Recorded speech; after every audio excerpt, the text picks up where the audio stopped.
Welcome to Rajesh పాంట్రక్క. ఇప్పుడు మేమేంటి ఇక్కడ ఉన్న ఫారెస్ట్లో ఉన్నాం అనుకుంటున్నారా? మా కజిన్స్ అయితే ఈరోజు వీళ్ళు వెళ్ళిపోతున్నారు, అందుకే బ్లాగ్ చేద్దాం అనుకుంటున్నాము. ఇప్పుడైతే ఈ ఫారెస్ట్లోకి వచ్చాము. ఈ ఫారెస్ట్ పేరు అయితే నన్ను అడగండి, నాకు అసలు తెలీదు. ఇప్పుడు దీంట్లోకి ఎంటర్ అయిన తర్వాత మీకు చూపిస్తాను. Guys, let's go to forest area. చలో జీ. చాలా ధైర్యంగా ఉందండి ఫారెస్ట్ అయితే.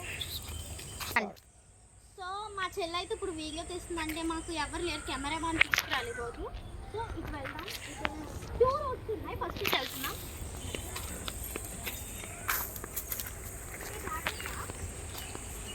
ఫారెస్ట్లోకి నాకు రావడం ఫస్ట్ టైం.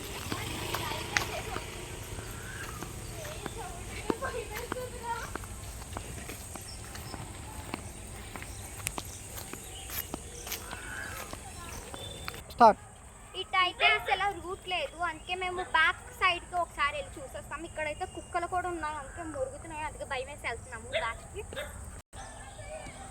అండ్ ఇక్కడైతే మేము ఫుడ్ కోసం మాకైతే బాగా ఆకలేస్తుంది. ఫుడ్ ఎక్కడ దొరికిద్దా, మార్కెట్ వచ్చామన్నమాట. ఎక్కడన్నా మార్కెట్ ఏమైనా ఉంటాయా మనం ఒకసారి చెక్ చేసి మీకు చెప్తాము. ఇక్కడైతే మాకు చాలా ఆకలేస్తుంది. ఫుడ్ బ్యాగ్స్ అన్ని కార్లోనే వదిలేసి వచ్చాం. సో ఈ డే ఎలా గడుస్తుందో చూద్దాం. I'm so excited.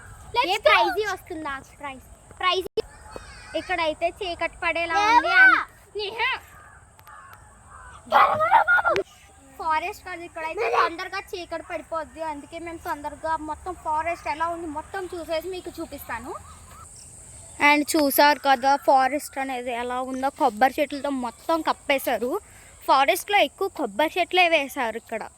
ఫారెస్ట్ చూసారు కదా, ఈ కుక్క పిల్ల ఎలా చూస్తుందో, ఇదిగోండి చూసారు కదా. ఇక్కడైతే ఒక టెంట్లో పెట్టారు, ఆ మూలన అక్కడే కుక్క ఉంది.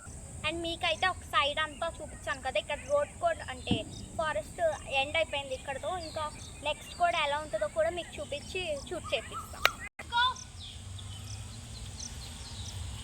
అండ్ వీళ్ళైతే వీళ్ళు వస్తున్నారు, ఫుడ్ ఎక్కడన్నా ఉందేమో చూసారు, లేదని చెప్పి వస్తున్నారు. ఇక్కడైతే బాగా చీకటి పడిపోతుంది. ఇక్కడ ఏదో ఒక ఫ్లాట్ కనిపిస్తుంది, అక్కడికి వెళ్ళి ఫుడ్ దొరికిద్దా లేదో అని అడిగి చెప్తాను మీకు. Let's go.